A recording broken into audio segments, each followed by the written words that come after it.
अत्र शूरा महेश्वासा भीमार्जुन समायुधे. काल आपण पाहिलं गीतेचा पहिला श्लोक, धर्मक्षेत्रे कुरुक्षेत्रे समवेतायुत्सवा. आणि त्याच्यावर लिहिताना ज्ञानेश्वर महाराजांनी धृतराष्ट्राचं वर्णन करताना पुत्रस्नेहे मोहितू धृतराष्ट्र असे पुसतो असं म्हटलं आहे. पुत्राच्या स्नेहाने वेडा झाला आणि म्हणतो की मामकाहा, माझी पोर आहेत असं म्हणतो. माझं कुणाला म्हणायचं असतं, वैकुंठवासी रंगनाथ गुरुजी एक गोष्ट सांगायची, असं बाबांनी सांगितलेली गोष्ट सांगतो. वक्ते बाबांनी ती आम्हाला सांगितली ते सांगतो. म्हटलं एक साधू होता आणि त्या साधूचा नियम होता, असं एका जागेवर राहायचं नाही, फिरत राहायचं. बहती गंगा और घुमता साधू असं म्हणतात. जलती धुनी बहती गंगा और फिरता साधू. तसा तो साधू फिरत राहणारा आणि एका गावामध्ये गेला. मारुतीच्या मंदिरावर बसला पारावर आणि बसल्यावर गावातले काही लोक दर्शनाला येत होते. काय सांगितलं? हां, मारुतीच्या पारावर बसला तो आणि बसल्यावर मग गावातले लोक दर्शनाला येतात. कोणी आलं की विचारायचं, बाबा जेवण केलं का? तो म्हणे नाही, 9-10 वाजले होते सकाळचे. मग ते म्हणत चला मग आमच्याकडे जेवायला. त्या साधूचा असा नियम होता. तो साधू म्हणे, गड्या मी कोणाच्याही घरी जेवत नाही, जो माणूस कधीच खोटं बोलत नाही त्याच्या घरी जेवतो. मग आता असा कोण सापडेल? अख्ख्या गावात नाही, अख्ख्या तालुक्यात कोणी सापडायचा नाही. मग ते लोक पाया पडून निघून जायचे. 12 वाजले, लोक असे भोवती बसले पण जेवायला कोणीच नाही ना. लोकांना वाटायचं आपण घरी न्या आणि आपल्याकडून कधी खोटं बोलल्या गेला असेल साधूचा शाप नाही लागणार का? नका बापा म्हणायचे, कोणीच नेत नाही. 12 वाजले. शेवटी एक माणूस आला, त्याला ते कळालं साधू महाराजाचा असा नियम आहे. तो म्हणला, महाराज चला आमच्याकडे जेवायला. महाराज म्हणले, का रे? आमचा नियम असा आहे बुवा, कोणाच्या खोटं बोलणाऱ्याच्या घरी. तो म्हणे, मी खोटं नाही बोलत. महाराज म्हणले, तुझ्या घरी कोण कोण आहे? म्हणलं, काय नाही, माझी एक बायको आणि माझा एक पोरगा. काय म्हणला? माझी एक बायको आणि माझा एक पोरगा घरी आहे, चला जेवायला. तो महाराज म्हटले, जा स्वयंपाक कर, मी थोड्या वेळाने येतो, मला बोलवायला ये झाल्यावर. तो गेला निघून आणि गावातले लोक म्हणले, महाराज आज तुमचा नियम मोडणार आहे. म्हणजे कसं काय मोडणार? अहो म्हणले, अख्ख्या गावाला माहिती आहे त्याच्या घरी त्याला 2 बायका आहेत आणि 2 बायकाला 2 पोर आहेत. आणि तुम्हाला तो काय म्हणला? माझी एक बायको आणि माझा एक पोरगा. विचारा म्हणे या बॉल 2 बायका आहेत की नाही त्याला. लोक म्हणले, हो. महाराज म्हटले, आता मी त्याला येतो म्हणलो ना, जाईन त्याच्या घरी गेल्यावर चौकशी करीन, 2 दिसल्यात मग जेवणार नाही. झालं, गेले महाराज. दुपारच्या वेळी त्याने बोलवलं, बसले पाटावर. पण त्याला म्हणले, इकडे तू मला खोटं का बोलला सांग. अरे तुझ्या घरात 2 बाया दिसतात आणि तू एक बायको सांगितलं, 2 पोरं दिसतात, एक पोरगं सांगितलं. असं म्हटल्यावर तो म्हटला, महाराज ठीक आहे, तुमच्या प्रश्नाचं उत्तर देतो. असा बसला महाराजांच्या जवळ आणि आपल्या दुसऱ्या धर्मपत्नीला बोलवलं. पहिलीला नाही, दुसऱ्यांना जिच्याशी विवाह केला होता तिला बोलवलं आणि तिला म्हटलं, हे बघ, आता महाराजांचं जेवण झालं की मी महाराजांच्यासोबत निघून जाणार आहे कायमचा. मला आता घरी राहू वाटत नाही, बस झाला संसार. असं म्हटलं. ती म्हणली, जा, तुला कोणी अडवलं? म्हणे, अरे तुरच बोलली, तुला कोणी अडवलं? खुशाल चातुर्मासाला निघून जा, माझं काही म्हणणं नाही. फक्त म्हणे, मी तुझ्या अर्ध्या इस्टेटीची मालकीने एवढं ध्यानात ठेव आणि मग जा. जा म्हणलं. तिला काढून दिलं बाजूला. नंतर तिच्याच पोराला बोलवलं आणि त्या पोराला सांगितलं. म्हणले, अरे मी आता जेवण झाल्यानंतर महाराजांसोबत निघून जाणार आहे, तुझं काय म्हणणं आहे? तर म्हटलं, पप्पा जा की निघून, नाहीतरी तुमच्या गौऱ्या मसनातच गेल्यात, नाही काय उपयोग आहे घरी राहून. मग त्यापेक्षा असं करा, जाण्याच्या आधी उद्या आमच्या भावाभावाची भांडणं नको, आमची वाटणी करून द्या मग जा. झालं. मग पहिल्या धर्मपत्नीला बोलावलं, तिला सांगितलं मी महाराजांच्या सोबत जाणार आहे. ती म्हटली, अहो मग तुम्ही जाणार असाल तर मी घरी राहून काय करू? माझं लग्न काय घरादाराशी जमिनीशी थोडंच झालं आहे, तुमच्याशी झालं आहे. तुम्ही जाणार असाल तर मी सुद्धा तुमच्यासोबत येते, चातुर्मासाला जा, नाही तर कुठेही जा, आहे की नाही. मग ती म्हणे, मी तुमच्यासोबत येते. बरं, तिच्या पोराला बोलवलं, त्याला सांगितलं मी जाणार आहे महाराजांसोबत. तो म्हटला, बाबा माणसाचा जन्म आईवडिलांची सेवा करण्यासाठी मिळालेला असतो, पैसे कमवण्यासाठी नाही. जर तुम्ही जाणार असाल आणि आई जाणार असेल तर मी सुद्धा तुमच्या सगळ्यांची सेवा करायला तुमच्या बरोबर येतो. असं म्हटल्यावर हे काय आता अवघडच आहे माईक. मग असं म्हटल्यावर तो माणूस म्हटला, महाराज आता सांगा माझ्या किती बायका आणि माझे किती पोरं. अरे जे माझ्यासाठी जगतात ते माझे, जे माझं काही ऐकतच नाही त्यांना माझं कसं म्हणू. आणि हा धृतराष्ट्र दुर्योधनाला माझे म्हणतो, कौरवांना माझे म्हणतो. धृतराष्ट्राचं ऐकलं का? धृतराष्ट्राच्या मनासारखं वागत नव्हता दुर्योधन, त्याच्याच मनासारखं वागायचा. आणि तरीसुद्धा धृतराष्ट्र म्हणतो माझा दुर्योधन माझे कौरव. म्हणून ज्ञानेश्वर महाराज म्हणतात पुत्रस्नेहे मोहितो, मोह मुह्यती म्हणजे वेडे होणे, मूर्ख होणे. भांडारकरात अर्थ आहे. तेव्हा पुत्राच्या स्नेहाने हा वेडा झालेला आहे आपला हा धृतराष्ट्र. आणि तो संजयाला विचारतो की तिथं कुरुक्षेत्रावर काय चाललंय ते मला सांग. मग त्यांच्या प्रश्नाची उत्तरं देताना संजयाने सांगितलं की राजा दुर्योधन द्रोणाचार्याजवळ जाऊन पांडवांच्या सैन्याविषयी माहिती सांगतो आहे. काय सांगतो ते बघा. अत्र शूरा महेश्वासा भीमार्जुन समायुधी युयुधानो विराटश्च द्रुपदश्च महारथः. अत्र युधी भीमार्जुन समाः अत्र शूरा महेश्वासा युधी भीमार्जुन समाः. या ठिकाणी या रणांगणामध्ये महेश्वासा म्हणजे मोठे मोठे धनुष्य ज्यांनी धारण केलेले आहेत असे योद्धे. आणि युयुधानो, युयुधान म्हणजे सात्यकी. विराटश्च म्हणजे विराट राजा. द्रुपदश्च म्हणजे काल ते आपलं याचं द्रोणाचार्याचं द्रुपदाचं सांगितलं ना आपण, तो द्रुपद. आणि हा महारथ हा द्रुपद हा म्हणजे महारथी द्रुपद. महारथी कोणाला म्हणतात? जो एक माणूस 1000 शस्त्रधारी सैन्यासोबत लढू शकतो त्याला महारथी म्हणायचं. असा महारथी कोण आहे? द्रुपद आहे. 1000 शस्त्रधारी म्हटलं, नुसतं साध्या त्यांच्या हातात काही शस्त्रच नाही अशाशी लढतो तसं नाही. मग ते एखादा अतिरेकी येतो 10,000 माणसांना उडवून टाकतो बॉम्ब लावून, त्याला महारथी म्हणत नाहीत. ज्यांच्या हातामध्ये तलवारी सारखे शस्त्र आहेत अशा शस्त्रधारी लोकांसोबत जर लढतो, माफ करा 1000 नाही असं, हा बरोबर 1000शी लढतो तो महारथी.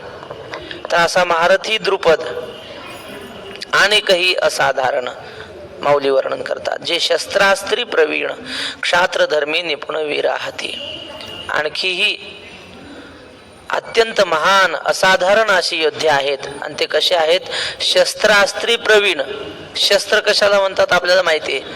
हातामध्ये तलवार असते, गदा असते, त्रिशूळ असतो, हे काय झाले? शस्त्र झाले. आणि अस्त्र कशाला म्हणतात? हा बरोबर आहे. हातात धरून युद्ध केलं जातं त्यांना शस्त्र म्हणायचं. आणि जे असे फेकून मारले जातात त्यांना अस्त्र म्हणतात. म्हणजे भाला, अजून काय, बाण असेल, धनुष्यबाण, हे झाले अस्त्र. तलवार गदा हे झाले शस्त्र. मग शस्त्र आणि अस्त्र. ब्रह्म अस्त्र म्हटलंय कारण ब्रह्म अस्त्र फेकून मारायचं असतं म्हणून त्याला अस्त्र म्हणतात. तसे हे शस्त्र आणि अस्त्रामध्ये प्रवीण आहेत सगळे.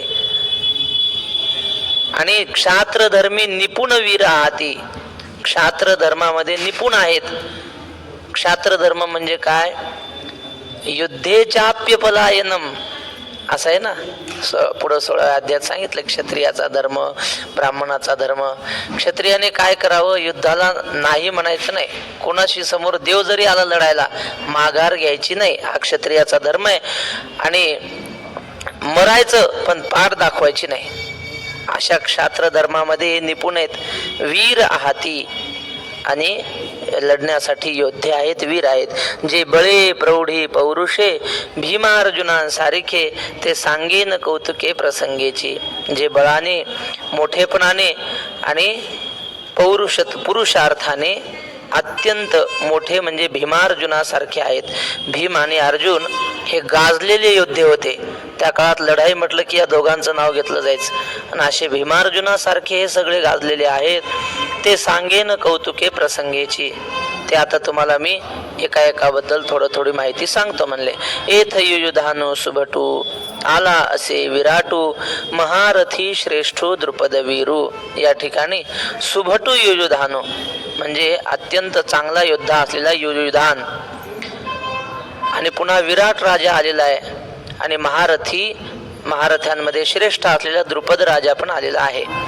दृष्टकेतुश्चेकितानः काशीराजश्च वीर्यवान पुरुजित कुंती भोजश्च शैब्यश्च नरपुंगवः युधामन्युश्च विक्रांत उत्तमौजाश्च वीर्यवान सौभद्रो द्रौपदेयाश्च सर्व एव महारथाः. धृष्टकेतुः चेकितानः काशीराजः वीर्यवान काशीराजः म्हणजे महापराक्रमी काशीराजा, पुरुजित कुंतीभोजश्च शैब्यश्च नरपुंगवा शैब्यश्च म्हणजे इथं कोण कोण आलेत? धृष्टकेतू आला, चेकितान आला, काशीचा राजा, त्या काळात काशीचा जो राजा असेल तो पण आला होता पांडवांच्या बाजूने. वीर्यवान काशीराजा हा म्हणजे अत्यंत पराक्रमी काशीचा राजा. पुरुजित आलाय, कुंतीभोज आला, नंतर शैब्य नरपुंगव हा शैब्य सगळ्या माणसांमध्ये पराक्रमी योद्धा श्रेष्ठ योद्धा असलेला शैब्य आला. शैब्य म्हणजे कोण? शैब्य म्हणजे शिबीराजा. शिबीराजाची कथा माहिती आहे आपल्याला, तुकाराम महाराजांनी गाथेमध्ये लिहिलं. राजा शिबी चक्रवर्ती कृपाळू दयाळू भूती तुळविले अंती तुळे मास तयाची. कुणीतरी एक पक्षी होता, काय पक्षी होता, कबूतर होता काय माहित नाही, त्या पक्षाच्या मागे ससाणा लागला त्या पक्षाला मारायसाठी. तो पक्षी पुढे ससाणा मागे.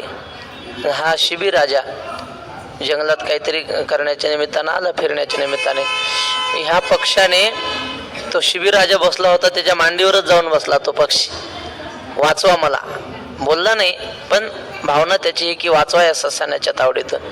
मागून ससाणा आला आणि ससाणा म्हटला त्या राजाला दे माझी शिकार. तो राजा म्हटला हा माझ्या आश्रयाला आला, आता मी याला मरू देणार नाही. तो ससाणा म्हटलं ते तुझं झालं, पण मला भूक लागली ते माझं खाद्य आहे ना, माझं खाद्य हिरावून घ्यायचा तुझा काय अधिकार? राजा म्हटलं एवढंच ना, तुला मांसच खायला पाहिजे ना, मग असं कर त्या पक्ष्याचं खाऊ नको, माझं खा. तो म्हणला चालेल मला काय, त्याचं दे नाही तर तुझं दे. तो म्हणला पण हे बघ त्या पक्ष्याचं जेवढं वजन आहे तेवढं मांस पाहिजे. मग तराजूमध्ये ठेवलं आणि राजाने त्या पक्षाला एका बाजूला ठेवलं आणि आपल्या मांडीचं मांस काढलं आणि इकडच्या वजनात टाकलं. पण किती मांस टाकलं तरी त्या पक्षाची बरोबरी होईना, कारण तो पक्षी साधा नव्हता. ते देवांनी परीक्षा घेतली होती राजाची. मग काय करावं, अख्खा राजाच तराजूत बसला. मग देवांनी त्याच्यावर प्रसन्नता दाखवली की दुसऱ्याचा जीव वाचवण्यासाठी याने स्वतःचा जीवदान दिलं. म्हणून तुकाराम महाराज म्हणतात राजा शिबी चक्रवर्ती कृपाळू दयाळू भूती तुळविले अंती तुळे मास तयाचे. असा सगळ्या माणसांमध्ये श्रेष्ठ असलेला शैब्य नरपुंगव हा शैब्य माणसांमध्ये श्रेष्ठ असलेला राजा शैब्य शिबी तिथं आलेला होता. युधामन्यु विक्रांत उत्तमौजाश्च वीर्यवान. विक्रांत युधामन्यू पराक्रमी असा युधामन्यू आला होता. वीर्यवान उत्तमौजा आला होता. सौभद्र म्हणजे सुभद्रेचा पोरगा, काय त्याचं नाव अभिमन्यू आला होता. द्रौपदेयाच द्रौपदेया म्हणजे द्रौपदीची 5 पोरं. आणि सर्व एव महारथा हे सगळ्या प्रकार सगळे महारथी आहेत, म्हणजे महापराक्रमी आहेत हे सगळे. असं आता माऊली खाली लिहितात.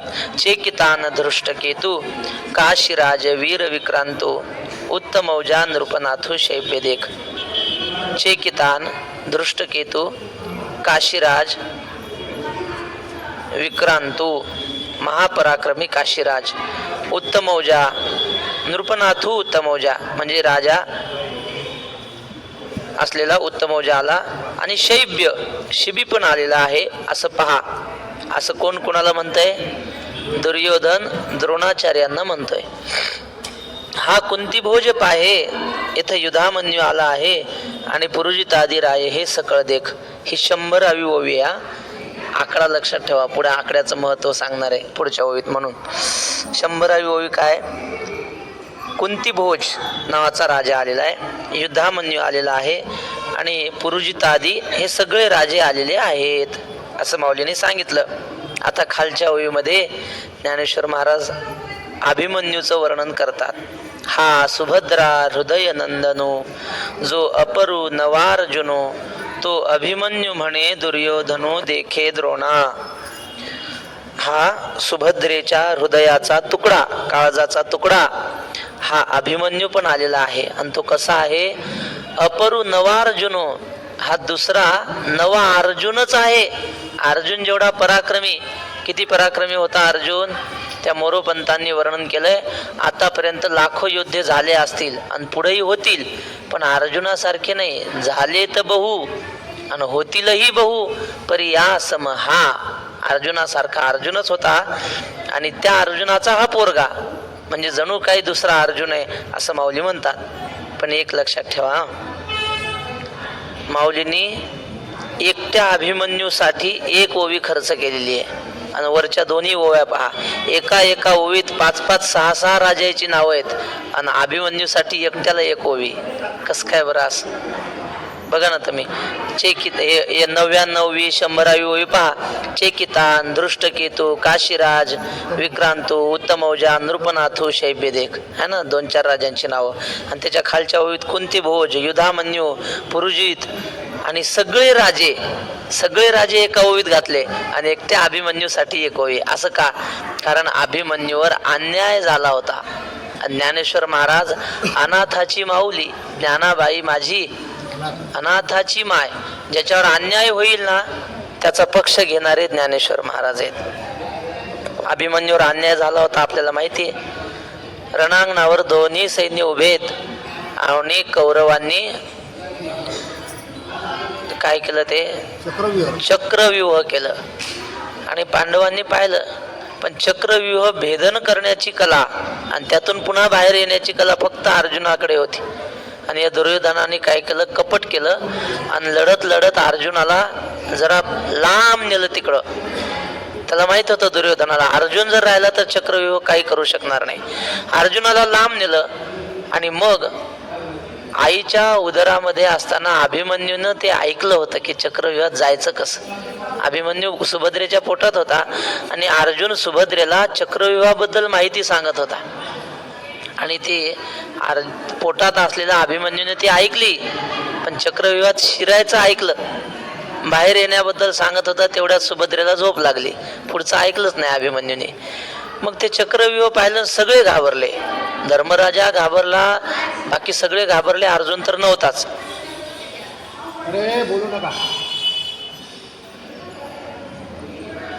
सगळे घाबरले, आता काय करावं, कसं काय जाऊ या चक्रव्यूहामध्ये, अर्जुन तर नाही दिसत. मग तो अभिमन्यू म्हणला, घाबरू नका, मला आईच्या उदरामध्ये चक्रव्यूहात शिरायचं कसं ते माहिती आहे, मी माहिती घेतलेली ती लहानपणी. पण म्हटले काका, धर्मदादा आपलं धर्मराजांना काका म्हटले की तो अभिमन्यू म्हटला, मी आत जातो पण मला बाहेर यायचं माहित नाही बाबा. तेव्हा माझ्या आईला झोप लागली होती. मग हे सगळे पांडव म्हटले, तू काही काळजी करू नको, आम्ही तुझ्या सोबतच येतो, तुला बाहेर काढण्याची जबाबदारी आमची. आणि मग काय महाराज अभिमन्यूनं धाडस केलं आणि हजारो योद्ध्यांमध्ये एकटा अभिमन्यू त्या चक्रव्यूहात शिरला. मागाहून हे सगळे पांडव सैन्य येत होते आत, पण काय करावं, ह्या अभिमन्यू शिरला आणि तेवढ्यात ते चक्रव्यूह असं असतं, ते त्याचं ठराविक एवढीच जागा आत शिरायला, आणि तेवढा क्षण गेला की ती जागा पुढे जाते, म्हणजे पुन्हा आत शिरता येत नाही. अभिमन्यू आत गेल्याबरोबर सगळ्या पांडव सैन्यांना अडवलं. कौरव सैन्यांनी यांना इकडंच मागच ठेवलं.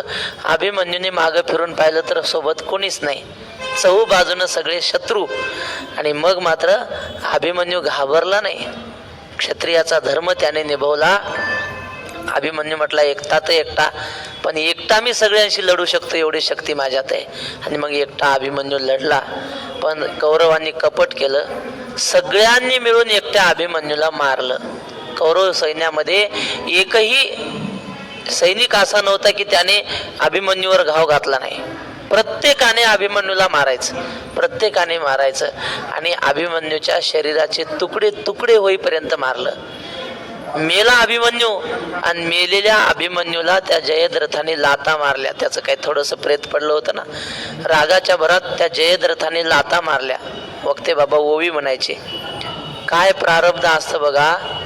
अर्जुनासारखा बाप आहे अभिमन्यूचा आणि जगाचा मालक श्रीकृष्ण ज्याचा सख्खा मामा आहे. श्रीकृष्णा सारिखा मामा असता अर्जुना सारिखा पिता, जयद्रथे मारिल्या लाता संचिता ते काय करी. प्रारब्धाला काय करणार आहे तो अभिमन्यू. आणि जेव्हा अभिमन्यू घरून निघाला होता ना लढायला, त्या दिवशी युद्धाचा 13वा दिवस बरं का, त्या 13व्या दिवशी अभिमन्यू निघाला. मग निघताना सगळ्याच्या पाया पडायचा नियम होता. धर्मराजाच्या अभिमन्यू पाया पडला. धर्मराजाने आशीर्वाद दिला, चिरंजीवी भव. अर्जुनाने आशीर्वाद दिला, चिरंजीवी भव. भीमाने आशीर्वाद, चिरंजीवी भव. द्रौपदीने चिरंजीवी भव. सुभद्रेने चिरंजीवी भव. श्रीकृष्णाच्या पाया पडला. श्रीकृष्णाने चिरंजीवी भव आशीर्वाद नाही दिला. श्रीकृष्णाने यशस्वी भव म्हणजे तुझी कीर्ती हो, कारण त्याला माहित होतं पुढं काय घडणार आहे. द्रौपदी आईनं विचारलं सुभद्रेने, देवा अरे आम्ही सगळ्यांनी चिरंजीवी भव आशीर्वाद दिला आणि तू वेगळा दिला यशस्वी भव. श्रीकृष्ण म्हटला, हे बघ सुभद्रे, ह्या कौरव पांडवांच्या युद्धात जिंकेल कोण आणि हारल कोण हे मला सांगता येत नाही. माहित होतं पण देव म्हटला मी सांगू शकत नाही. पण ह्या युद्धानंतर सगळ्यात यशस्वी योद्धा म्हणून कोणाचं नाव घेतलं जाईल तर अभिमन्यूच. अभिमन्यू सारखा पराक्रम कोणाचा नाही. कारण हा एकटा आणि किती वर्षाचा, 16-17 वर्षाचा पोरगा, आणि या सगळ्यांशी लढला. द्रोणाचार्य आणि कृपाचार्य एका वेळी सगळ्यांशी लढला. आणि म्हणून ज्ञानेश्वर महाराज अभिमन्यूसाठी एक ओवी पूर्ण खर्च करतात. आणि त्याचं वर्णन सुद्धा कसं, सुभद्रा हृदय नंदनो, काय सुंदर शब्द आहेत. सुभद्रेच्या काळजाचा तुकडा हा अभिमन्यू आहे. आणखी क्रमांक बघा, बरोबर 101 क्रमांकाची ओवी आहे ही. का बरं 102 का नाही लिहिली, 100वी नाही लिहिली, 101. म्हणजे माऊलींना त्या आकड्यातून सुचवायचंय की ते 100 असतील पण आमचा 101 वाय हा. ते 100 असू द्या, आमचा एकटा पुरा आहे त्यांना. एकटा अभिमन्यू त्यांच्यापेक्षा भारी. म्हणून बरोबर 101 क्रमांकाची ओवी लिहिली बघा. आणि कही द्रौपदी कुमार हे सकळ ही महारथी वीर, मिती नेणी जे परी अपार मिनले असते. आणखी ही द्रौपदीचे 5 पोरं असतील, आधी करून सगळे महारथी वीर असतील. ते किती शक्तिशाली आहेत आणि त्यांची संख्या किती आहे ते म्हटले मी काही सांगू शकत नाही, पण सगळे एकत्र आलेले आहेत. अस्माकं तु विशिष्टाये तान्निबोध द्विजोत्तम, नायका मम सैन्यस्य संज्ञार्थम तान् ब्रवीमि ते. आता पांडवांच्या सैन्याबद्दल माहिती सांगितली कोणाला, द्रोणाचार्याला. आता आपल्याही सैन्याविषयी सांगतोय. हे द्विजोत्तम म्हणजे हे ब्राह्मण श्रेष्ठा असं कोणाला म्हणतात, द्रोणाचार्याला दुर्योधन म्हणतोय. ब्राह्मणामध्ये तुम्ही श्रेष्ठ आहात नाही, पण द्विज हा शब्द केवळ ब्राह्मणासाठी नाही. जो 2दा जन्मतो त्याला द्विज म्हणतात. पक्षाला सुद्धा द्विज म्हणतात. पक्षी 2दा जन्मतात. एकदा अंड म्हणून आईच्या पोटातून आणि पुन्हा अंड्याच्या बाहेरून येतात. अंड्याच्या बाहेर येणं 2दा जन्म झाला की नाही, पक्षाला द्विज म्हणतात. आणि आईच्या उदरातून जन्म घेणारा मुलगा आणि पुन्हा त्याचा उपनयन होताना एकदा जन्म होतो. गुरुकडून जे जानवं घातलं जातं ना, तेव्हा तो दुसरा जन्म असतो. म्हणून क्षत्रिय वैश्य ब्राह्मण किंवा ब्राह्मण क्षत्रिय वैश्य यांना जानवं घालायचा अधिकार आहे. म्हणून या 3ही वर्णांना द्विज म्हटलं जातं. तर या 3ही वर्णांमध्ये तुम्ही श्रेष्ठ आहात, म्हणून द्रोणाचार्यांना द्विजश्रेष्ठ असं म्हटलंय. हे द्विजोत्तम अस्माकं तू ये विशिष्टाः तान् निबोध. आपल्यामध्ये सुद्धा काही मोठी मोठी माणसं आहेत, ते तुम्ही जाणा. मी तुम्हाला आता सांगतो म्हणे. मम सैन्यस्य नायकाः संज्ञार्थम ब्रवीमि ते. माझ्या सैन्याचे जे मुख्य सैनिक आहेत, नायक आहेत, त्यांचीही तुम्हाला मी माहिती सांगतो, तुम्ही ऐका. कोण कोण आहेत कौरवांच्या सैन्यात? भवान, पहिला मान दिला तुम्ही म्हणजे द्रोणाचार्य, तुम्ही आमच्यातले मुख्य आहात. भवान, भीष्मश्च भीष्माचार्य, कर्णश्च म्हणजे कर्ण, कृपःच म्हणजे कृपाचार्य, समितिंजयः समितिंजयः कृपः असं म्हणा. म्हणजे रणांगणामध्ये रणांगण गाजवणारे कृपाचार्य, अश्वत्थामा, विकर्ण, सौमदत्ती ही तथैवच. सौमदत्ती म्हणजे भूरिश्रवा असं त्याचं नाव आहे. अशा प्रकारचे सगळे सैनिक. आता माऊली काय लिहितात, आता आमुच्या दळी नायक जे रूढ वीर सैनिक ते प्रसंगे ऐक सांगी जाती. आता आमच्या दळामध्ये सैन्यामध्ये जे प्रसिद्ध, रूढ म्हणजे प्रसिद्ध, वीर सैनिक, महापराक्रमी सैनिक आहेत ते आता प्रसंगानुसार मी तुम्हाला सांगतो, ऐका. उद्देशी एक दोन्ही जाई जती बोलोनी तुम्ही आधी करूनी मुख्य जे जे. काय समजण्यासाठी माहिती करता संक्षेपाने 2-4 जणांची नावं सांगतो. आता सगळ्याचीच नावं घेतो म्हटलं तर मग सगळी गीता नुसते नावच होतील त्याची, म्हणून ठराविक 4-5 जणांची नावं जाई जती बोलणे बोलल्या जातील. तुम्ही आधी करून मुख्य जे जे, तुम्ही आणि आधी करून तुमच्यासारखे सगळे मुख्य जे लोक आहेत. हा भीष्म गंगानंदनो, प्रताप तेजस्वी भानू, रिपुगज पंचाननो कर्णवीरू. बघा आता अलीकडे नाव घेण्याची लिहिण्याची पद्धत बदलली. जुन्या काळात कसं लिहायचे, ज्ञानेश्वर माधवराव कदम असं लिहायचे ना. आता नवीन आलं, ज्ञानेश्वर चंद्रभागाबाई माधवराव कदम असं लिहायचं, म्हणजे आईचं नाव घालून लिहायचं, अशी पद्धत आली. हे आता आलंय इथं बघा. हा भीष्म गंगानंदनो, कोणाच्या नावावरून प्रसिद्धी, आईच्या नावावरून. इथं सौभद्र म्हटलंय कशात, गीतेमध्ये अर्जुना याला अभिमन्यूला आईच्या नावावरूनच नाव झालं की नाही. कौंतेय अर्जुनाचं नाव आहे, कशामुळं, कुंतीचा म्हणून कौंतेय. तुम्ही आता काढलं हे पुराण, आमच्या गीतेत तेव्हापासून आहे. आईच्या नावानं पोराची ओळख. गंगानंदनू कोणाला म्हटलंय, भीष्माला. हा भीष्म गंगानंदनो, गंगेचा पोरगा आहे हा भीष्म. जो प्रताप तेजस्वी भानू म्हणजे पराक्रमाच्या बाबतीत हा तेजस्वी सूर्य आहे. भीष्माची प्रतिज्ञा म्हणजे काय महाराज, देव थरथर कापत होता. भीष्माने प्रतिज्ञा केली, निष्पांडवी पृथ्वी करीन. सगळे चिंताग्रस्त, पण पांडवांना नाही चिंता वाटली. श्रीकृष्ण टेन्शन घेत होता की यांचं कसं काय करा. आता बाकीच्यांना अडवू शकतो आपण, पण भीष्माचं लय कठीण काम आहे. भीष्माने प्रतिज्ञा केली ना, निष्पांडवी पृथ्वी करीन. पांडव आपले काहीतरी टाइमपास करत बसले होते, गप्पा टप्पा रंगलेल्या होत्या. आणि मग तो कोणीतरी आला शिपाई. अहो म्हटले महाराज तुम्हाला काही माहिती की नाही, तिकडे भीष्माने प्रतिज्ञा केली, दुर्योधनाने खवळून दिलंय त्या भीष्माला. आणि भीष्मानं अशी प्रतिज्ञा केली की उद्या सगळे पांडव मारून टाकीन. धर्मराज आपले गप्पा मारत बसले होते. त्याने असं पाहिलं आणि विचारलं, म्हणले कृष्णाला कळालं का ही बातमी. ती म्हटली हो कृष्णाला कळली. म्हणले चालू द्या मग आपल्या गप्पा, आपल्याला टेन्शन घ्यायचं काम नाही, आपला आहे की काळजी करणारा. घालून या भार राहिलो निश्चिंत, निरविले संती विठोबाची. तसा हा भीष्माचार्य, देवाला सुद्धा घाबरवणारा असा हा भीष्माचार्य आहे. प्रताप तेजस्वी भानू. आणि आणखी कोण आहे, रिपू गज पंचाननो कर्णवीरू, शत्रुरूपी हत्तीला मारणारा सिंह म्हणजे हा कर्णवीरू आहे. कर्ण म्हणजे त्याच्याकडे ब्रह्मास्त्र होतं, महापराक्रमी होता कर्ण. नाही तर तसं काय नाही, त्याच्या पराक्रमामुळं त्याची एवढी प्रसिद्धी. किती त्याच्यावर अन्याय, किती अपमान झाले, त्याच्यावर कादंबऱ्या लिहिल्यात लोकांनी कर्णावर. महारथी कर्ण होता तो. तर असा शत्रुरूपी हत्तीचा नाश करणारा सिंह म्हणजे हा कर्ण आहे. या एकेकाचे नि मनोव्यापारे हे विश्व होय संहरे, हा कृपाचार्य न पुरे एकलाची. म्हटले एका एकाचं काय वर्णन करू, फक्त थोडक्यात सांगतो. म्हटले या एका एकाच्या नुसत्या संकल्पाने सगळं जग भस्म होऊ शकतं. भीष्माचार्याने नुसता संकल्प केला की सगळ्या जगाची राख हो, जळून जावं सगळं जग. अख्खं जग जाळण्याची ताकद एका भीष्मात आहे. भीष्मातच नाही, कृपाचार्य, द्रोणाचार्य, अश्वत्थामा, कर्ण हे सगळे जवळजवळ अशा शक्तीने युक्त आहेत. हे विश्व होय संहरे, हा कृपाचार्य न पुरे एकलाची. म्हटले अहो हा एकटा कृपाचार्यच बस झाला सगळ्या जगाचा नाश करायला, किंवा या पांडवांच्या सगळ्या सैन्याचा नाश करायला एकटा कृपाचार्यच पुरे झाला. येथ विकर्णवीरू आहे, हा अश्वत्थामा पैलप आहे, याचा आडधरू सदाव आहे कृतांत म्हणे. म्हणले हा विकर्ण पहा, किंवा हा अश्वत्थामा पलीकडे उभा आहे तो पहा, याचा आडधरू सदाव आहे कृतांत म्हणे. या अश्वत्थाम्याची भीती काळाला सुद्धा वाटते.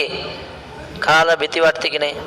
तुमची आमची भीती वाटत नाही काळाला, कारण त्याला माहिती आहे आपलेच गिराईक आहेत, किती गोळ्या खा आणि औषधं खा, शेवटी आमच्याचकडे यायचंय काळ म्हणतोय आणि आपल्याला घेऊन जातो. पण अश्वत्थाम्याला काळ घाबरतो, कारण अश्वत्थामा मरत नाही ना. कुठं मेला अश्वत्थामा? अजूनही आहे, नर्मदा परिक्रमेवाल्याला भेटतात म्हणतात. बरं, मग तो असं आम्ही ऐकलंय की एक साधू नर्मदा परिक्रमा करत होता आणि त्याला तो अश्वत्थामा भेटला. अश्वत्थाम्याच्या इथे जखम आहे म्हणतात डोक्याला, तो काढला ना मणी.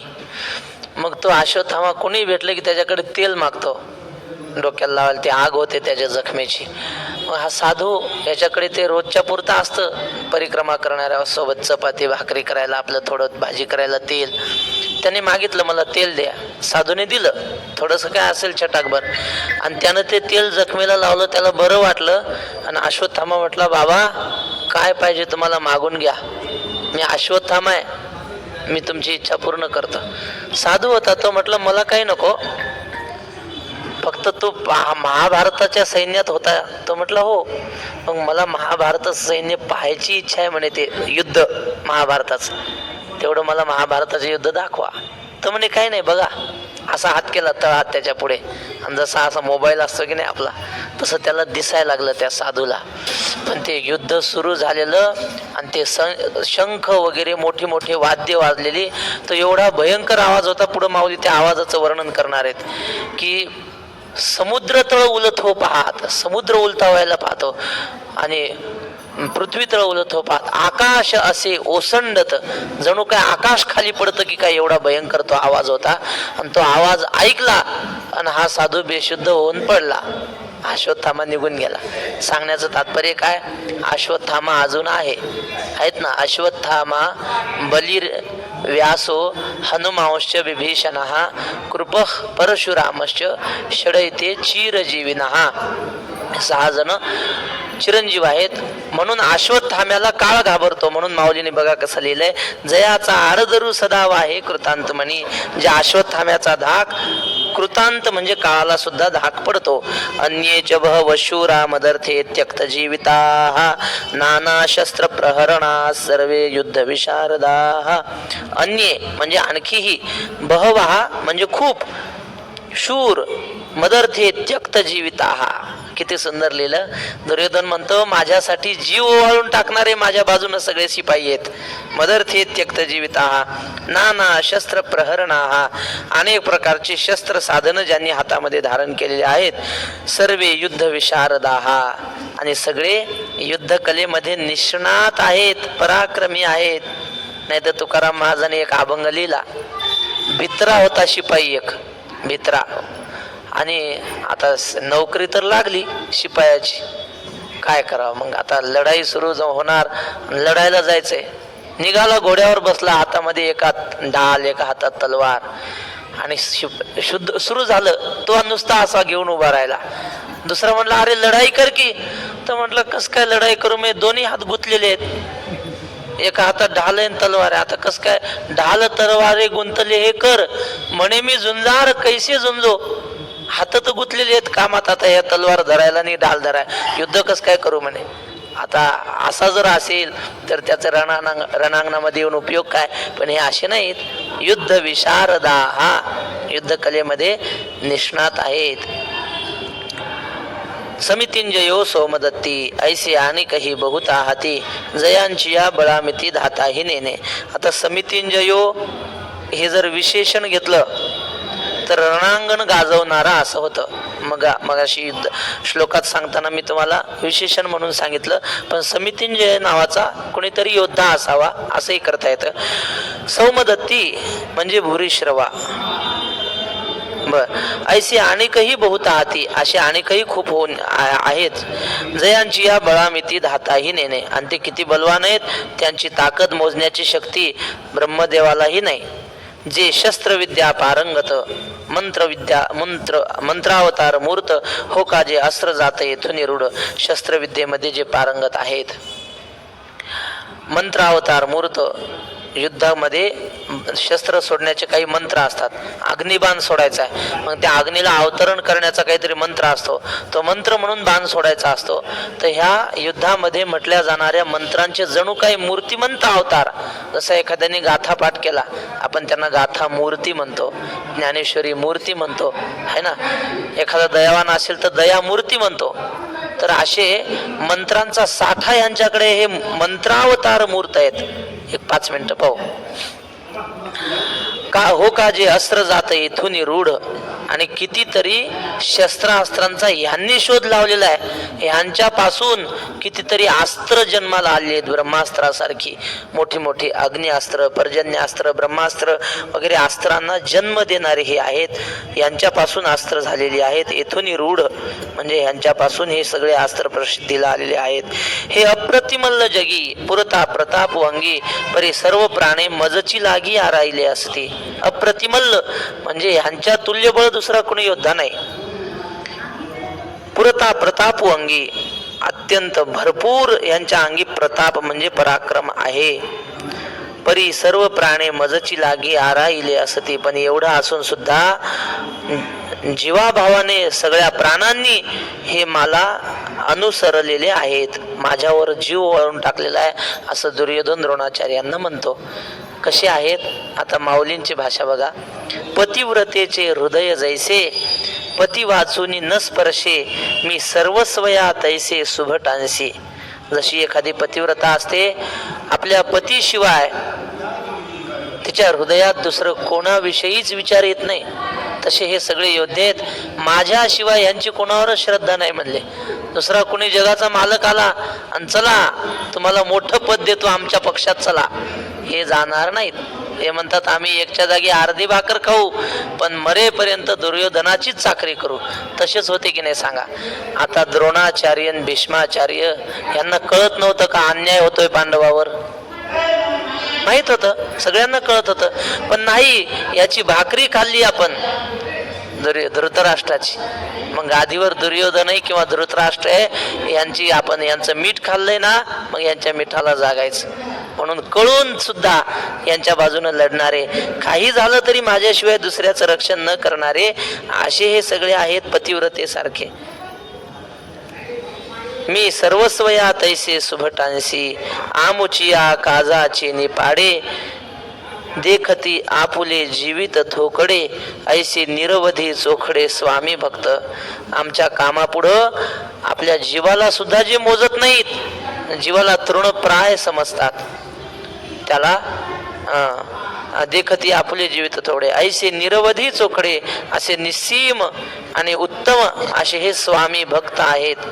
तानाजी मालुसरे होते की नाही, छत्रपती शिवाजी महाराजांना सुखरूप पोहोचण्यासाठी आपला बलिदान दिलं आपलं, पण राजांचं काम कमी पडू दिलं नाही, त्यांच्या सेवेत कमतरता होऊ दिली नाही.